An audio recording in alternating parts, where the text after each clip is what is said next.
O Congresso Nacional excluiu as CPRs físicas dos processos de recuperação judicial de produtores rurais.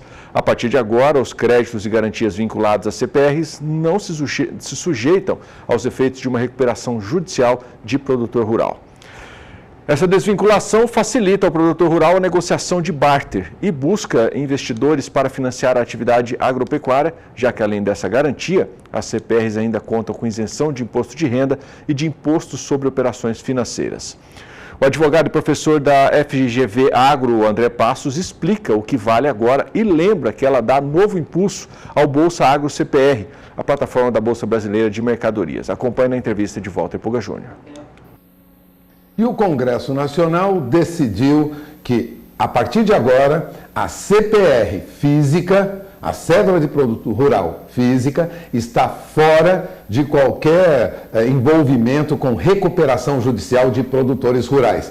Eu tenho aqui comigo o advogado André Passos. Ele acompanhou a evolução de toda essa discussão em Brasília e comenta agora a importância dessa decisão do Congresso. A partir de agora, isso facilita a emissão de CPRs ou, pelo menos, a captação de recursos, a atração de investidores, doutor André? Facilita, Puga, não tenha dúvida. Na verdade, a 13986 de 2020 já foi um avanço muito grande que facilitou bastante a utilização do instrumento, né?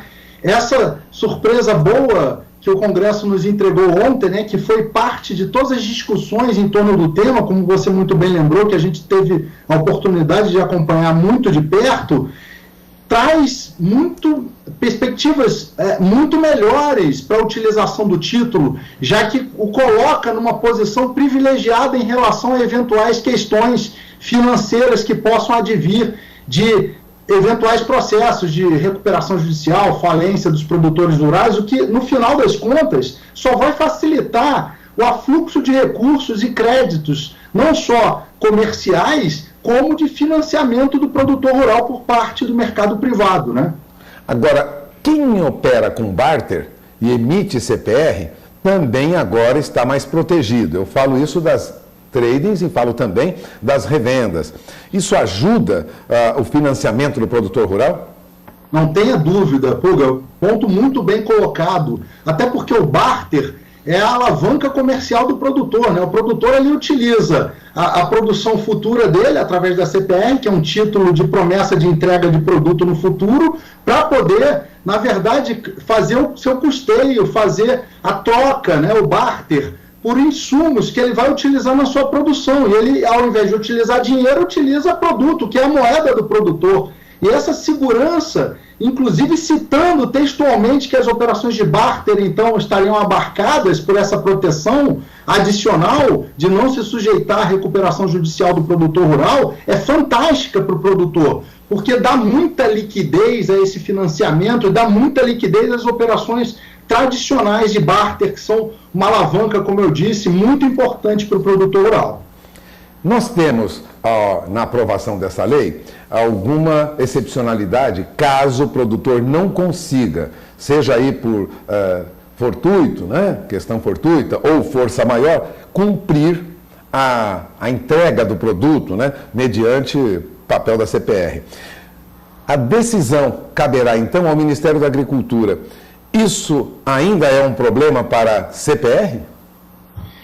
Então, Puga, eu acho, sinceramente, que a situação, veja, a partir da 13986, né, com a eletronificação, uberização da CPR, a gente já teve um incremento, um aumento da utilização do título, principalmente por conta do novo Plano Safra, que previu um maior afluxo de recursos privados para o agronegócio, né? Eu acho que essa proteção adicional só vai aumentar, a despeito dessa vírgula que você colocou, né, dos casos fortuitos e força maior, que, pelo texto de ontem do Congresso, foi retirado da competência, ou seja, o veto em relação à competência do Ministério da Agricultura, o MAPA, né, de regular isso, foi mantido, né? Ou seja, o texto da lei fala apenas em caso fortuito e força maior, e que, veja, pode ser mitigado através de mecanismos de seguro. Então, eu acho que, a despeito dessa vírgula, que obviamente vai ser objeto aí de consideração por parte das tradings, das revendas, como você bem disse nas operações de barter,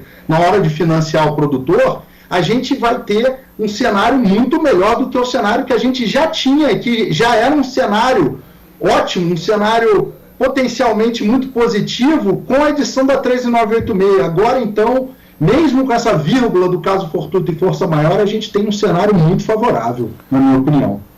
Doutor André, o senhor acompanhou aqui a instalação, a criação na Bolsa Brasileira de Mercadorias do Bolsa Agro CPR, com o objetivo de facilitar, inclusive através de processo digital, né, a emissão de CPR e agora com essa proteção da lei, evitando que a CPR seja envolvida em recuperação judicial.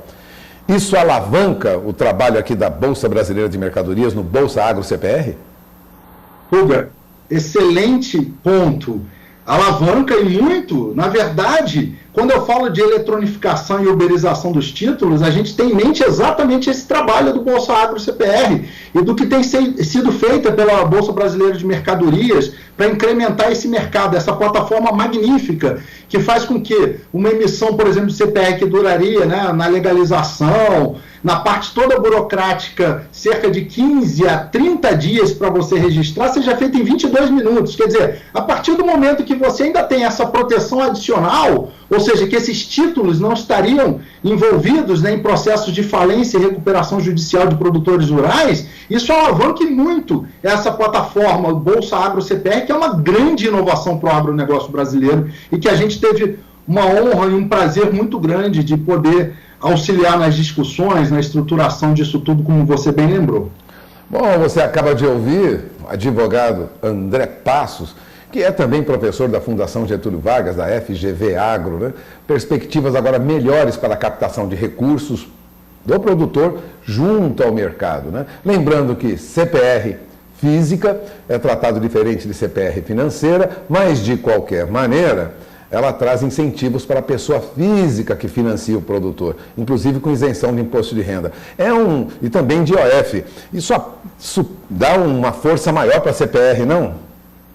Não tenha dúvida, Puga. Na hora do produtor escolher que mecanismo de financiamento ele vai buscar, ao utilizar a CPR, ele consegue baixar os custos do financiamento, os custos fiscais, né? O IOF, o imposto de renda dos investidores da pessoa física que carregarem essas CPRs ou em estruturas até mesmo mais sofisticadas de securitização e que chegam na ponta final através do mercado de capitais, acessando um funding aí do mercado de capitais das pessoas físicas, dos family offices. Isso traz um ganho competitivo muito grande à CPR e obviamente barateia esses financiamentos obtidos através da CPR por parte do produtor rural. Bom, fica aí o recado do advogado André Passos, lembrando que você terá mais informações sobre a evolução dos negócios no Bolsa Agro CPR aqui na BBM durante os próximos meses, né? A tendência é o crescimento. Agradeço mais uma vez a André Passos, Walter Puga Júnior de São Paulo.